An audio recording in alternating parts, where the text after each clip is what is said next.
Ireland, Crimes and Mysteries with Newells.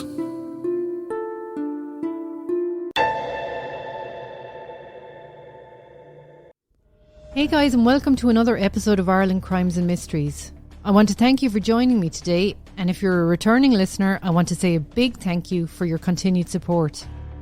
If this is your first time listening to my podcast, welcome. It's great to have you on board. So without further ado, let's get started on today's story. Now, before I start today's story, I just want to welcome you all back to Season 2 of Ireland Crimes and Mysteries. I hope you all had a wonderful Christmas, and I want to wish you a very happy New Year. I hope this year is your year. So let's kick it off with our first episode of 2024. Ireland Crimes and Mysteries. Today our narrative unfolds in the rural landscapes of County Tipperary, Ireland, in the year 1895. Ballyvadlea was a tiny townsland covering approximately 270 acres, with only 9 houses in this townsland and 31 people living in these 9 houses. Another legacy of the Great Famine. The population had been decimated. In these times, the air was thick with folklore, superstition and a palpable sense of the unknown. People believed in the banshee and the coach de bar, or the death coach, which would whisk you away from your mortal coil, driven by the headless horseman, after the wailing of the banshee had been heard by those closest to you, usually signalling a death imminent in the family. These superstitions, or pushogues as they were known, were stories passed down from generation to generation, and usually had an associated cautionary tale attached, and people really believed in them and feared them. To this day, some people will give a ladder a wide berth for fear of bad luck if they walked under it. Or if they put clothing on inside out, they will not change it back, as this is also considered bad luck. One such superstition was people's belief in the fairies, or the little people as they were affectionately known. Some people refer to them as leprechauns, a word favoured in the US to describe them. These fairies lived under the hawthorn trees or under moles dotted around the Irish countryside, and if you disturbed their home in any way, misfortune would follow. They were known to have mythical powers. You had good fairies like the leprechaun. They were usually shoemakers and spent their time eating, drinking, playing music, and generally making merry. And of course you had the more sinister fairy like the banshee or the puka, who had the ability to change form into such animals as bats, dogs or black horses. The puka was feared as they were said to have the ability to decimate crops and kill livestock if you got on the wrong side of them. But one of the most feared of all the fairies was the changeling, an entity that the fairies would swap out with a child or a family member, an imposter if you will. Signs that a relative had been swapped for a changeling were that they appeared sickly or were suddenly very intelligent.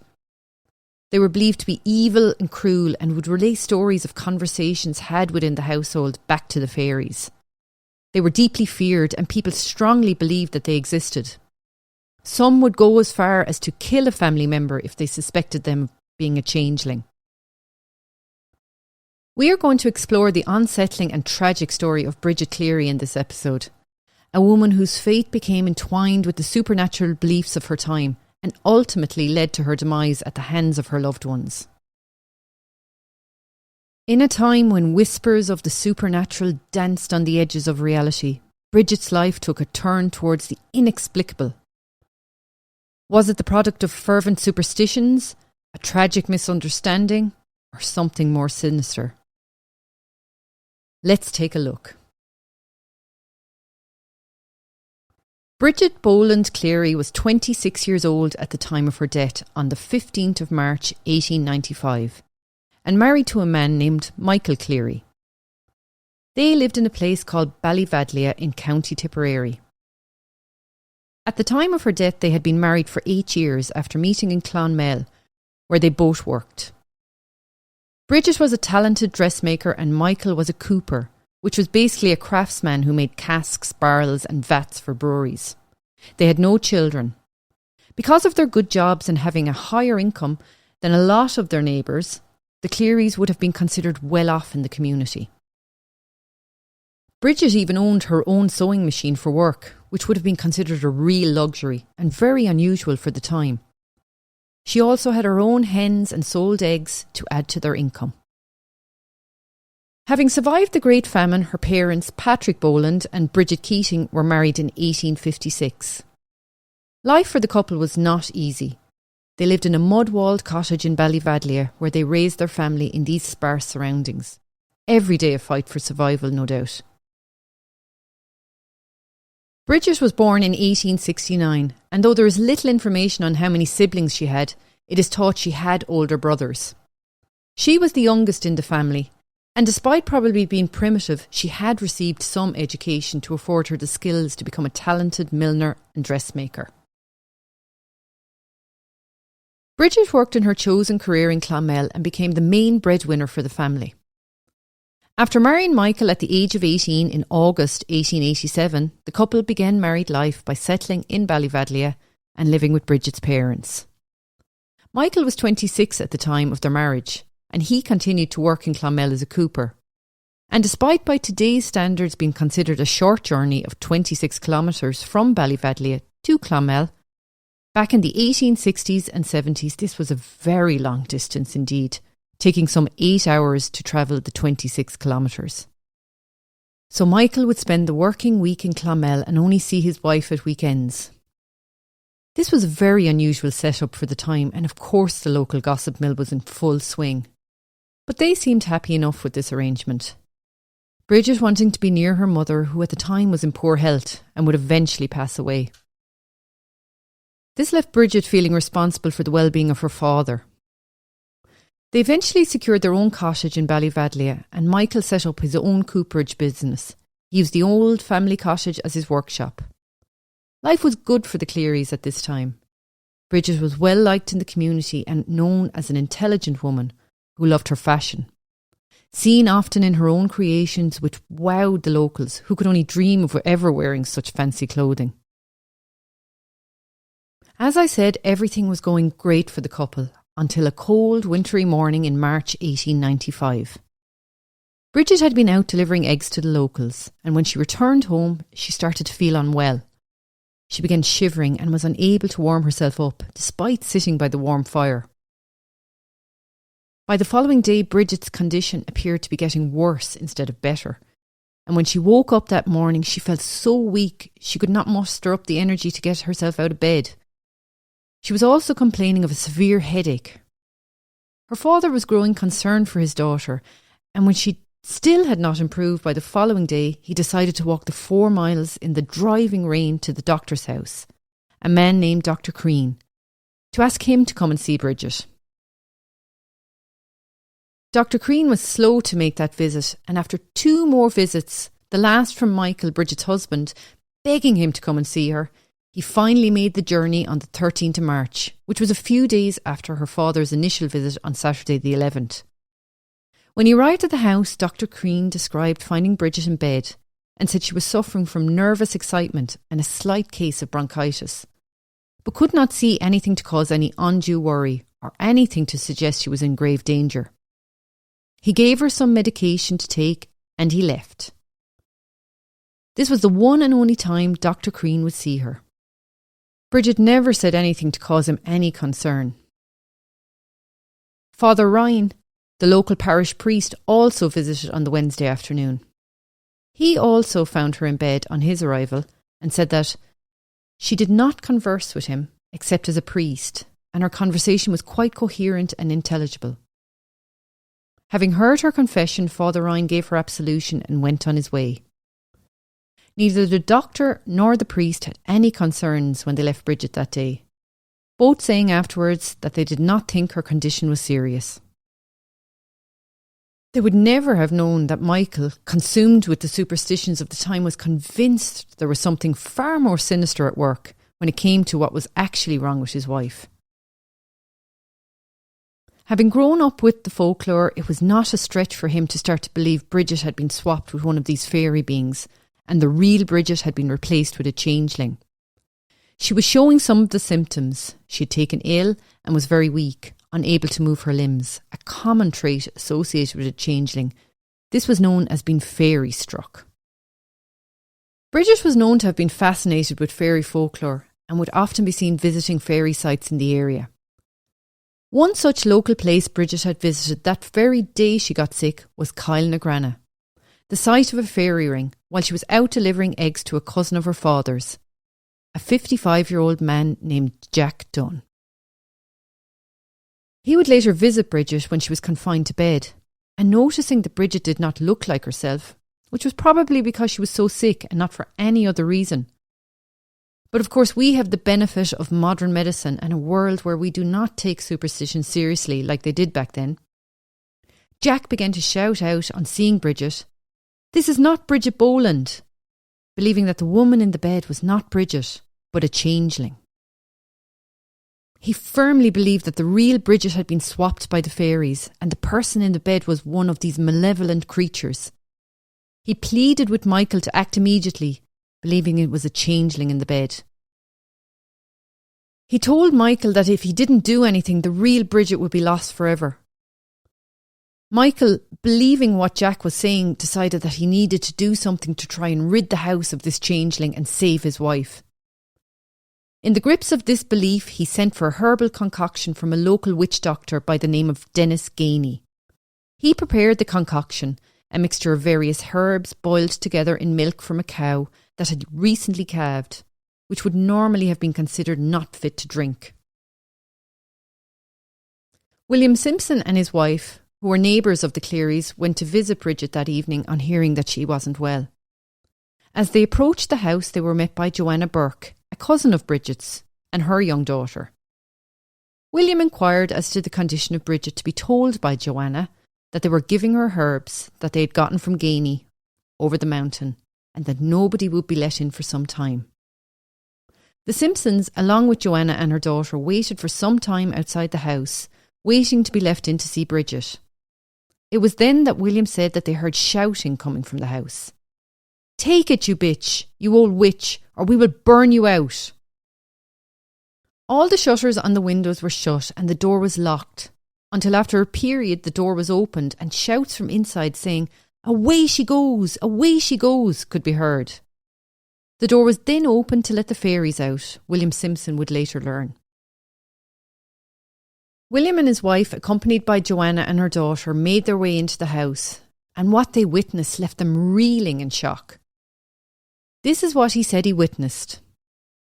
Bridget, who was now seen as this malevolent changeling by most of her family members, was forced by her husband Michael and helped by Jack Dunn and 3 other male cousins named Patrick Kennedy, James Kennedy and William Kennedy, described at the time by William as big black-haired Tipperary peasants, to drink this concoction as they held her down in the bed.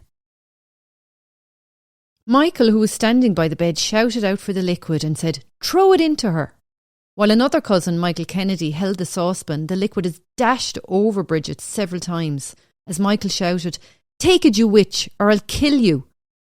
This was all happening in the presence of her father, Patrick Boland, and other family members.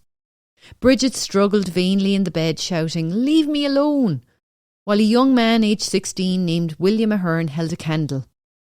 For all intents purposes, this scene felt like an exorcism.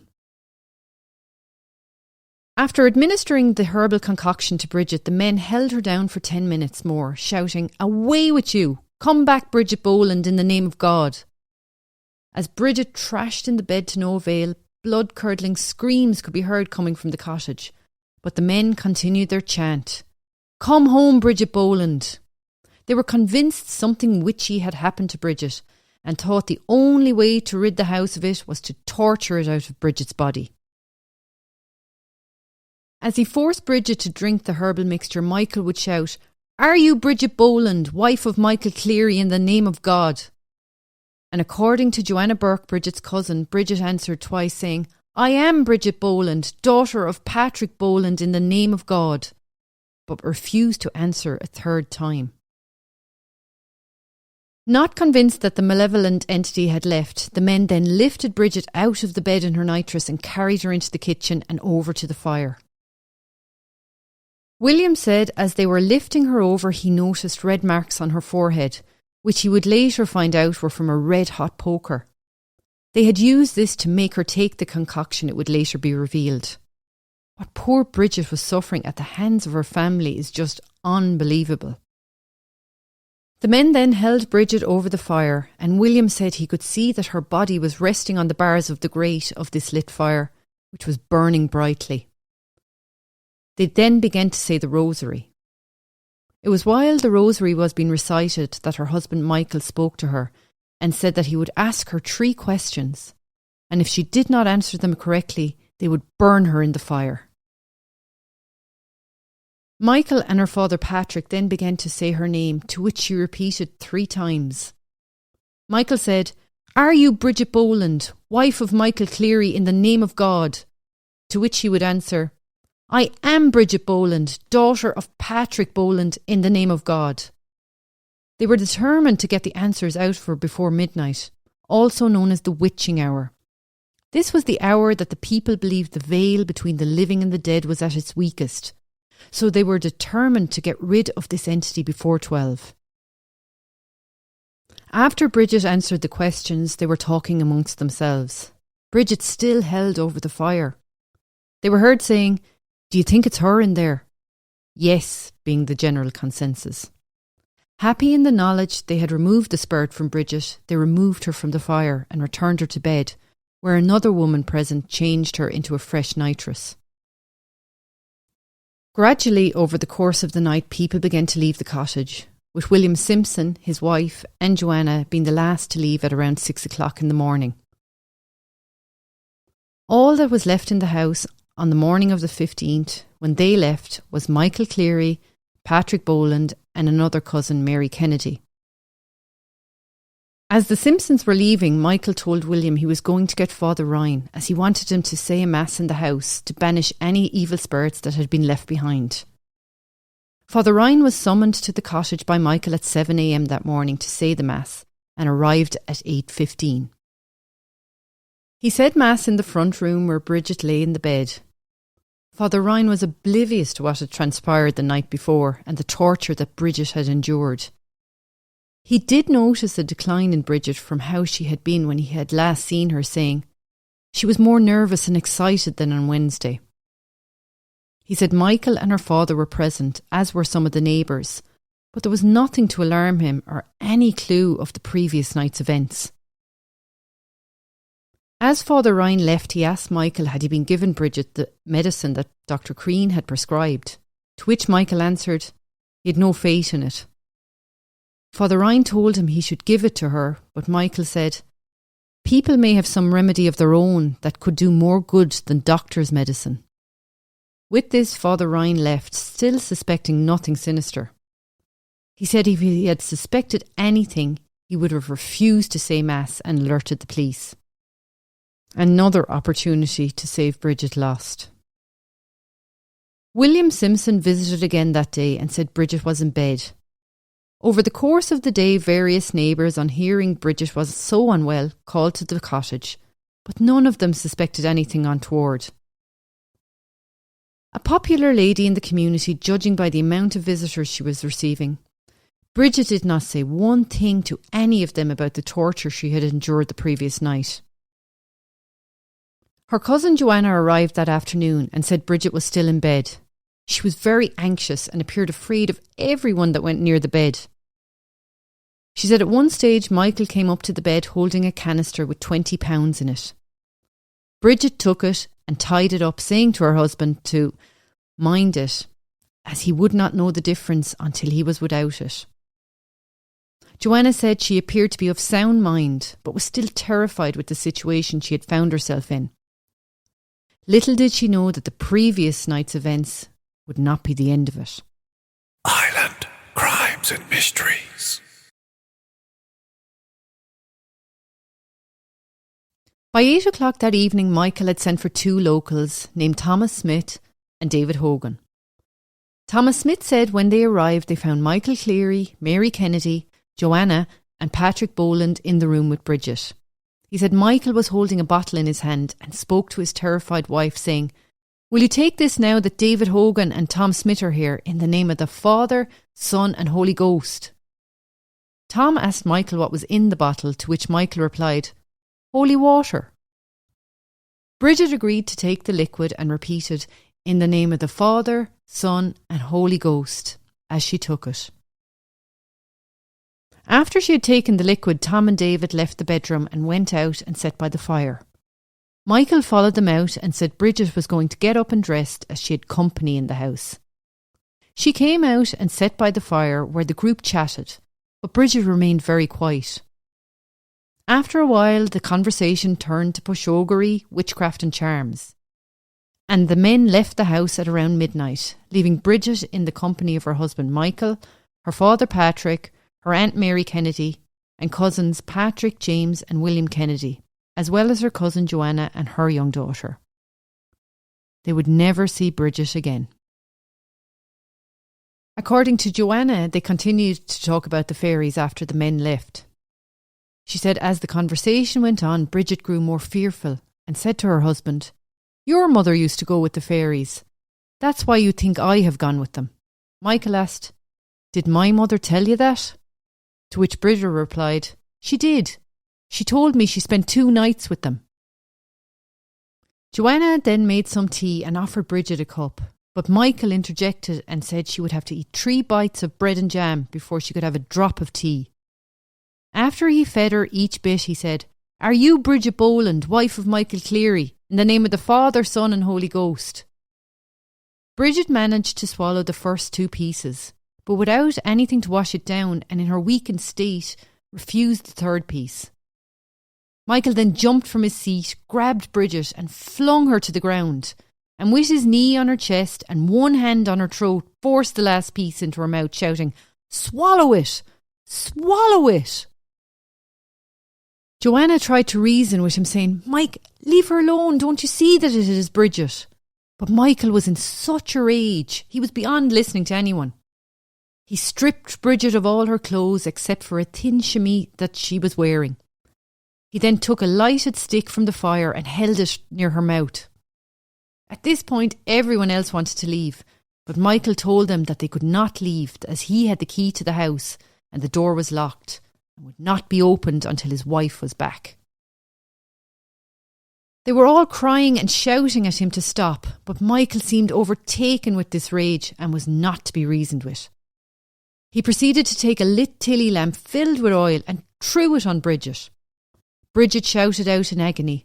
Her cousin William was overcome with weakness upon seeing his cousin burning, and he went into another room and threw up. Joanna said the whole house was full of smoke and the smell was overwhelming. She had to leave the room. After a while, Michael came into the room to retrieve a big sack bag and shouted at Joanna, Hold your tongue, Hannah. It's not Bridget I'm burning. You will see her go up the chimney soon. Her brothers William and James replied, Burn her if you like, but give us the key and let us out. He refused to let them go, but left the house himself for a while, probably searching for a place to bury his wife. Eventually Bridget's screams began to weaken and then stop, and silence enveloped the kitchen where the traumatic event had taken place. Michael shouted out, She is burned now. God knows I would never do it but for Jack Dunn. It was he who told me my wife was a fairy. Joanna looked towards the kitchen and saw Bridget lying on the floor, her face turned towards the floor and her feet turned upwards, like she had, according to Joanna, contracted while burning, before saying she was dead and burnt on that floor.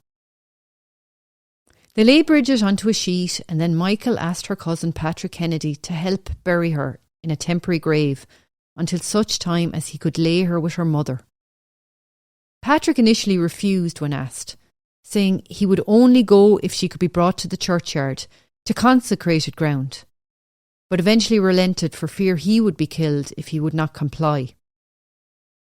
He explained that on Michael's return to the cottage, he shouted up to the room for Patrick, saying, Are you there, Patsy Kennedy? I'll call your name 3 times, and if you don't come to me and answer me, I'll drive the knife to the handle in through you. Patrick's mother, fearing for his life, said, Oh, Patsy, answer him a cree, or he'll stick you. so Patrick eventually answered on the third call out from Michael. Michael told him he had to come with him, and he had the hole nearly dug, stating that as he couldn't drive the devil out through the chimney, he would drive him out through the door. He would later say that he had no act nor part in the actual burning, but was left half cracked after seeing his own first cousin burning. The area that Michael had selected to bury Bridget was a quarter of a mile from the cottage, so himself and Patrick took Bridget's remains off to be buried, returning some 2 hours later at around 5 a.m. The others remained locked in the house while they were gone. He made all the people in the house take a note not to inform anyone as to where he had buried her. He told them as he pulled a knife out from his pocket that if anyone spoke, he would drive the knife through them. They all agreed not to tell where she was buried or what had happened in the house. Michael believed them all except for Joanna. He was sceptical of her. He made her kneel along with Patrick Boland, Bridget's father, and swear not to tell what had happened. He told Joanna that she was to say that she went to prepare a drink for Bridget, and when she returned, she met her at the door. Bridget then spat in her face and went out the front door, and Joanna could not say where she went. Patrick Boland lamented, "Now that my child is burned, there is no use in saying anything about it. But God help me in the latter end of me days." Michael then began to talk about emigrating to America, before saying he would walk into Clooneen and pretend to be mad, or just do away with himself. Bridget's aunt, Mary Kennedy, exclaimed to Michael that if he were to cut every item of clothing off him, God would never allow the stains of his wife out of his clothing. But Michael said, "Oh Mary, that was not my wife. We'll go down tonight to Kilnagrana Fort and cut the ropes and we'll bring her home." Believing that his wife had been taken by the fairies on a white horse and replaced with this changeling. All they need now was the courage to go to the fort and rescue her. He began washing the trousers of the light tweed suit he was wearing, telling them that substances from Bridget's body were on the trousers. He also destroyed an earring belonging to his wife. They were not sure if Michael was faking his madness or showing real signs of madness. Did he really believe what he was saying was true? Later that day, Jack Dunn, who had not been present for the previous night's events, called to visit. Jack had participated in the events of the Thursday night where they had held Bridget over the fire, but had no idea what transpired on the Friday night. So he was shocked to realise she was missing when he arrived that Saturday morning. Michael gave the explanation he had told Joanna to use, saying they assumed Bridget had gone with the fairies. Jack offered to help search for her, and Michael accepted this offer. They both went and searched the Kilnagrana Fort and the surrounding neighbourhood, but to no avail. Michael then started to make up stories about her meeting an Eggman about 1.5 miles away, insinuating that she may have run off with him. But eventually all the lies were getting too much for him, and maybe his conscience was starting to attack him. But after all the searching in vain, he eventually blurted out to Jack, "She was burnt last night, you vagabond." "Why did you do it?" shouted Jack. "She was not my wife. She was too fine to be my wife. She was 2 inches taller than she." Dunn told Michael to go and hand himself in to the authorities and to the priest, telling him he had no living left to do on this earth. He said he would if Dunn went with him, so Jack agreed and they both headed towards Drangan. On hearing what had taken place the previous night, Father Ryan was horrified and could not remember what he said in reply to the news. He remembers thinking, how could all of them go out of their minds simultaneously? Father Ryan went to the police and told them that he had suspected foul play, but more than that he could not say. Later that day, the sergeant met with Michael and walked back to his house with him. Michael told him that Bridget had left the house at around midnight the previous night, adding that Joanna Burke and Patrick Boland were both present at the cottage when she left. The two he had coached as to what to say when questioned. Patrick Boland was at the cottage when they arrived, and the sergeant started quizzing him. Unable to contain his emotions, he cried out, My daughter will come back to me." The sergeant left the cottage a little perplexed. Confused and wanting to get to the bottom of what was going on, he then returned to the cottage around 10 p.m. that same night and found the place all locked up and in darkness. He managed to enter the cottage through a window and started looking around. To his horror, he found a burned nitrous discarded on the ground near the open fire. Things were not adding up, and the people who had been at the cottage were still not talking. What had gone on here, and where was Bridget? Earlier that day, Joanna had been brought in by the police and regurgitated the story that she had been told to tell by Michael. Then William Simpson, the neighbour, was asked what he knew. He stated he had heard she was missing since Friday night. He had been told by Michael that she had left the home on Friday night at midnight.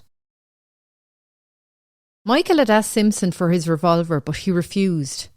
He would later see Michael that evening heading to the fort carrying a big table knife in his hand. To, as Michael put it, cut the ropes and set Bridget free from the white horse. Was this a ruse to let everyone think he had gone mad to avoid the consequences of his actions? But over the next 3 nights, Michael would go to Kylenagrana Hill, supposedly believing his wife would appear on horseback from the fairy fort and he would rescue her. Needless to say, when he went to the fairy fort each night, there was no white horse and no fairies to fight, nor was there any Bridget to rescue. Did he really believe there would be? Meanwhile, over the next few days, the police continued looking for Bridget. Farmhouses were searched, ponds and rivers dredged, woods and glens as well as the local railway station were meticulously searched, but no trace of Bridget could be found. It was determined at this stage that she must be dead. But having no trace of a body meant no one could be brought to justice for her death.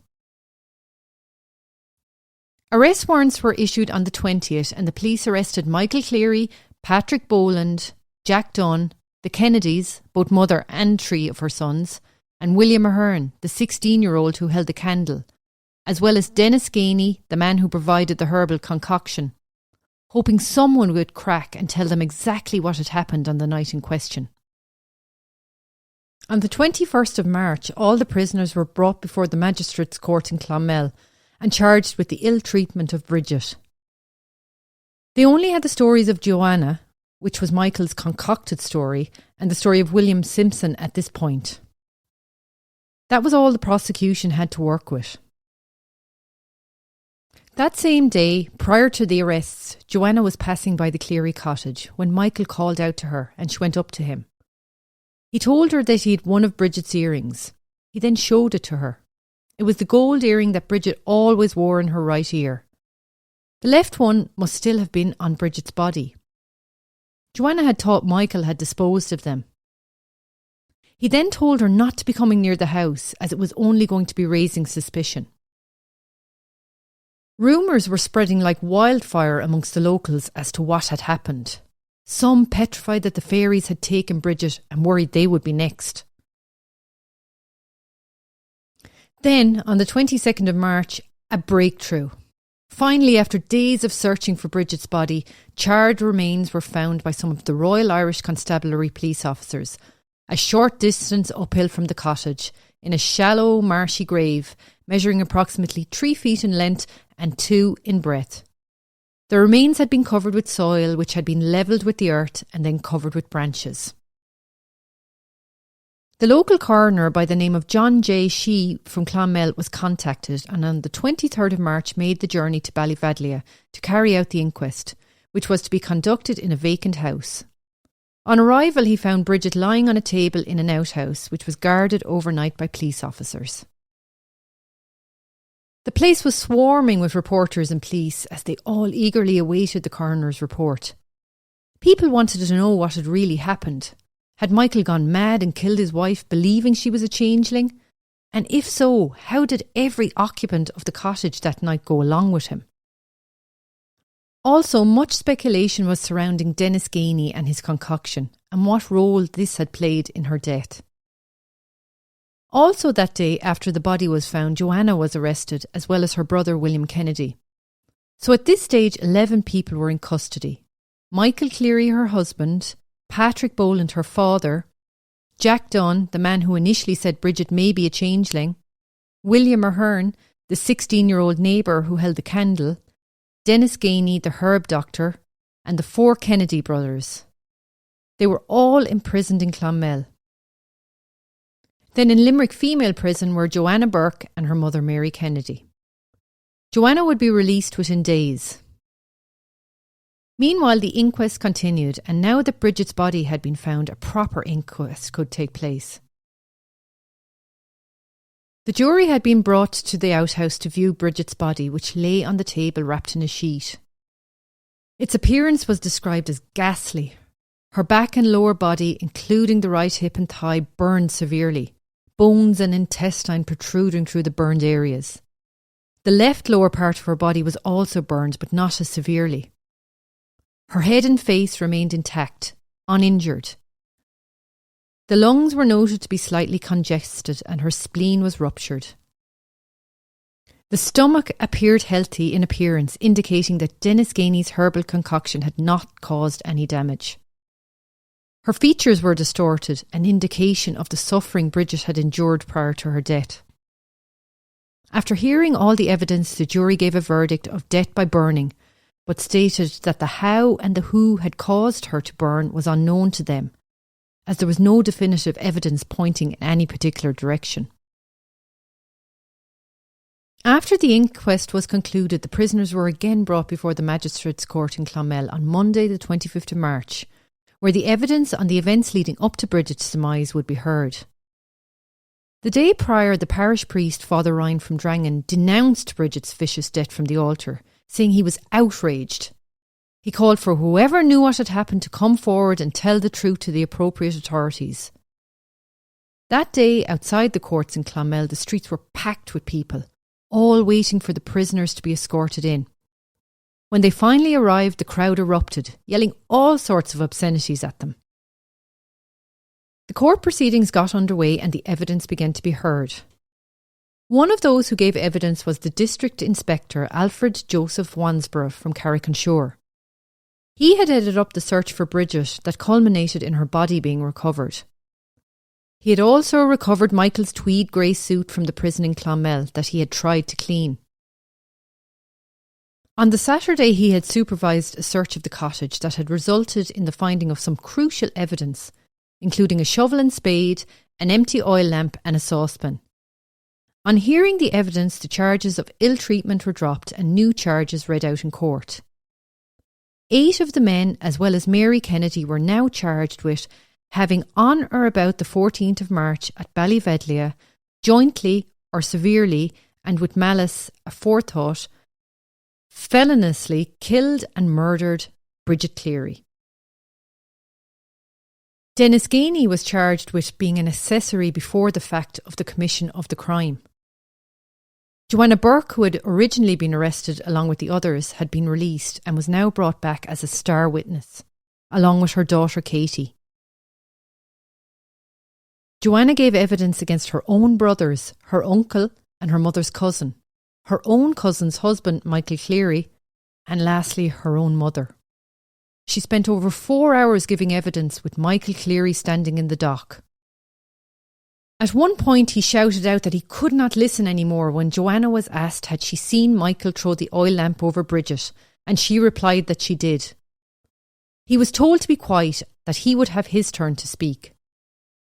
Joanna continued her story, covering Bridget's death, the disposal of her body, and finally Michael finding the gold earring belonging to Bridget and showing it to her.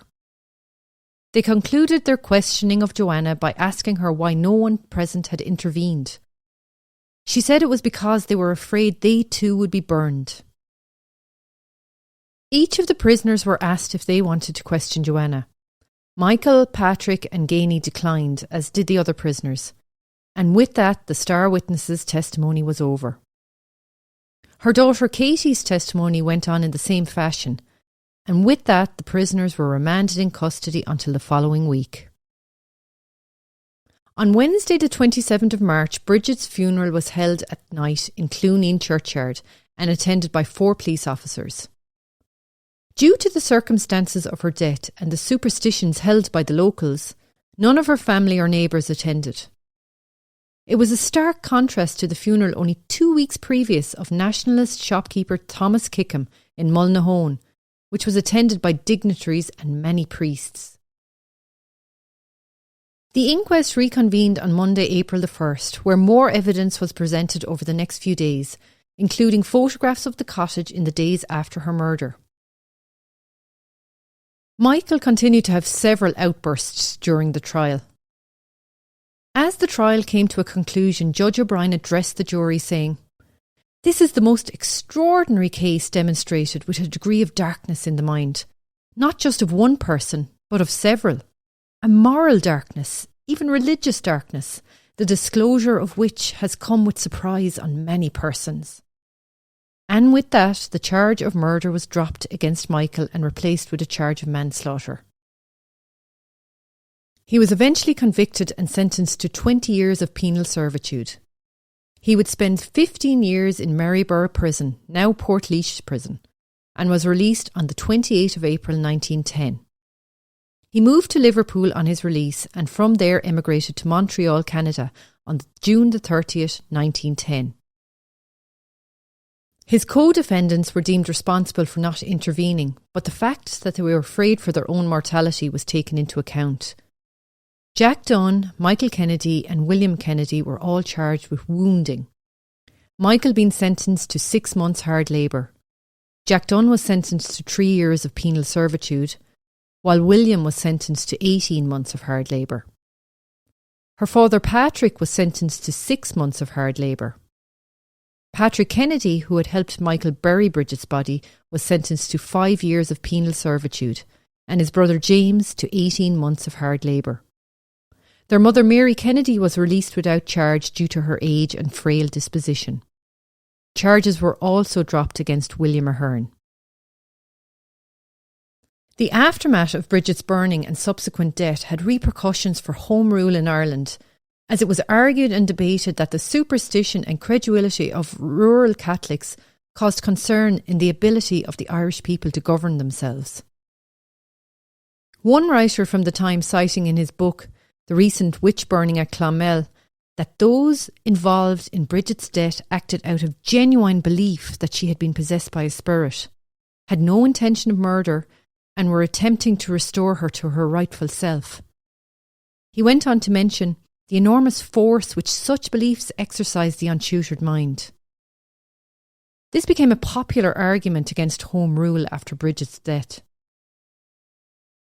The burning of Bridget Cleary today stands as a chilling testament to a time in Ireland where social dynamics and cultural beliefs shaped Irish society during that era. Ballyvadlea, County Tipperary, like a lot of places in Ireland at the time, was a small, tight-knit community entrenched in folklore, superstition and deeply ingrained patriarchal values. Bridget's untimely demise at the hands of her own husband in the presence of so many family members reveals the latent power dynamics that prevailed in a time when women were perceived as property, subject to the whims and control of their husbands that nobody would question. The belief in changelings and fairies prevalent in Irish folklore played a significant role in fueling these irrational suspicions and the paranoia that led to Bridget's death. While the burning of Bridget Cleary shook the nation and even made news across the shores in Great Britain, it is a story of its time and a reminder to us of how far we have come as a society. Blind faith, superstition and pushogery no longer govern our beliefs. History teaches us how far we have come and how far we have yet to go. That's why it's important to remember the past. Bridget may have been described as the last witch burned in Ireland. There was even a jump rope poem some of you probably remember saying as a child. Are you a witch or are you a fairy? Or are you the wife of Michael Cleary? But at the end of the day, she was just an ordinary woman accused of something extraordinary, which ultimately cost her her life. So guys, that's it for today's episode of the Ireland Crimes and Mysteries podcast. Again, thanks for your listenership and don't forget to subscribe to the show and hit that auto download so you never miss an episode. Until the next time, keep your eyes open and your mind curious. This podcast has been compiled from information gathered in the public sphere, like news articles, documentaries, and open source material that can be found on the web. Everything in this podcast is alleged unless a conviction has taken place. You've been listening to Ireland Crimes and Mysteries with Nules. Join us for another episode coming real soon.